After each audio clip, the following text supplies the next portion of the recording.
Recently অনুষ্ঠিত বুয়েটে Bangladesh chemical industry corporation BCIC এক্সামে যে অঙ্কগুলো আসলে সেগুলো আমরা একটা সলভ করব। তো প্রথমে 1 নম্বর কোশ্চেনটা, এই সার্কিট দেওয়া আছে, এখানে I1 এবং I2 হচ্ছে কি বের করতে বলছে। তো আমরা এটা করার জন্য আমরা হচ্ছে যে V1 এখানে বের করব আর এখানে হচ্ছে কি V2, এই দুইটা নোড ভোল্টেজ যদি বের করতে পারি তাহলে আমি যদি এটাকে রেফারেন্স নোড হিসেবে আমি ধরি তাহলে V1 ডিভাইডেড বাই 3 ওহম দিয়ে ভাগ দিলে আমি 4 ওহম পেয়ে যাবো। এরপর V2 ডিভাইডেড বাই 4 ওহম ভাগ দিলে আমি হচ্ছে I2 পেয়ে যাবো। তো আমরা V1 বের করার জন্য V1 নোডে আমরা হচ্ছে ডিরেক্ট নোডাল যদি অ্যাপ্লাই করি তাহলে কি পাবো, 1 ডিভাইডেড বাই 3 প্লাস হচ্ছে 1 ডিভাইডেড বাই 6 প্লাস হচ্ছে কত 1 divided by 2 minus V into হচ্ছে 1 divided by 2 equals to I enter. I enter করাচ্ছে সোর্সের কারণে কত কারেন্ট এন্টার করবে, 120 ডিভাইডেড বাই হচ্ছে 6। এটা হচ্ছে আমরা ডিরেক্ট একটা মেথড যেখানে নোডাল আমরা ডিরেক্ট এক লাইনে লিখতে পারি। এটা একটা কিছু রুলস আছে, আমি ডিরেক্ট লিখলাম। নরমালি আমরা হচ্ছে যে যেভাবে অ্যাপ্লাই করি আমরা নোডাল সেভাবে অ্যাপ্লাই করলে লাস্ট যে ইকুয়েশনটা আসবে সেই ইকুয়েশনটা এটা। তো আমরা যদি ডিরেক্ট অ্যাপ্লাই করতে জানি তাহলে আমাদের অনেক সমস্যা পাবো। 2 নম্বর নোডে যদি আমি অ্যাপ্লাই করি 2 নম্বর নোডে যদি আমি অ্যাপ্লাই করি তাহলে সেটা কি পাবো, V2 1 ডিভাইডেড বাই 4 প্লাস হচ্ছে কত সাথে কানেক্টেড ব্রাঞ্চ হচ্ছে 1 ডিভাইডেড বাই 2 মাইনাস হচ্ছে মিউচুয়াল ব্রাঞ্চ হচ্ছে V1 1 ডিভাইডেড বাই হচ্ছে 2। ওকে, সমান সমান হচ্ছে এই নোডে কত আমার কারেন্ট এন্টার করতেছে। তো কারেন্ট এখানে কোনো সোর্সের কারেন্ট এন্টার করে না, উল্টা কারেন্ট কি বের হয়ে যাচ্ছে, এই জন্য মাইনাস হচ্ছে কত 12।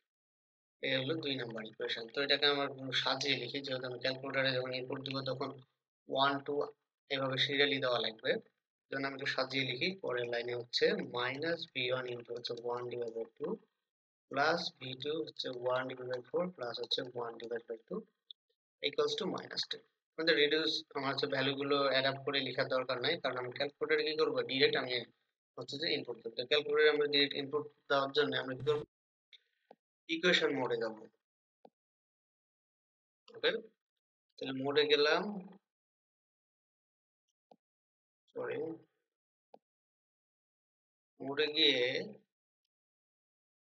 কোনটা, এই যে এইটা, ঠিক আছে। প্রথমে V1,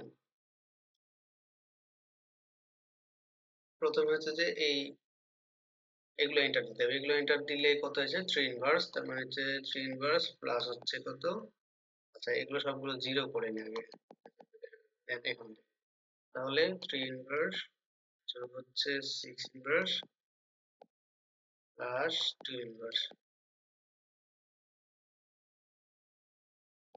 মাইনাস হচ্ছে কত 2 ইনভার্স,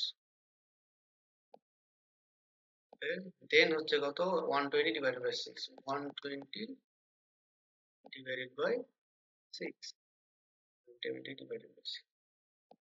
দেন হচ্ছে 2 নম্বর ইকুয়েশনের গুলো, 2 নম্বর ইকুয়েশনের গুলো কত, V1 এর কোএফিসিয়েন্ট হচ্ছে মাইনাস 2 ইনভার্স, V2 এর কোএফিসিয়েন্ট হচ্ছে 4 ইনভার্স প্লাস হচ্ছে 2 ইনভার্স, দেন কনস্ট্যান্ট ভ্যালু কত -12, -12। ওকে, তাহলে V1 সমান আছে আমার, V1 সমান আছে 18 volt and V2 equals to হচ্ছে -4 ভোল্ট। এখন তাহলে আমি আয়ন পেয়ে যাবো। তাহলে অতএব আয়ন কত হবে, আয়ন হচ্ছে V1 divided by 3 R I2 হবে কত, V2 ডিভাইডেড বাই হচ্ছে 4। তার মানে আয়ন হচ্ছে 18 ডিভাইডেড বাই, সরি, তার মানে আয়ন হচ্ছে 18 divided by 3 6 ampere, R I2 হচ্ছে I2 equals to -4 divided by 4 সমান হচ্ছে -1 ampere. Here's the answer.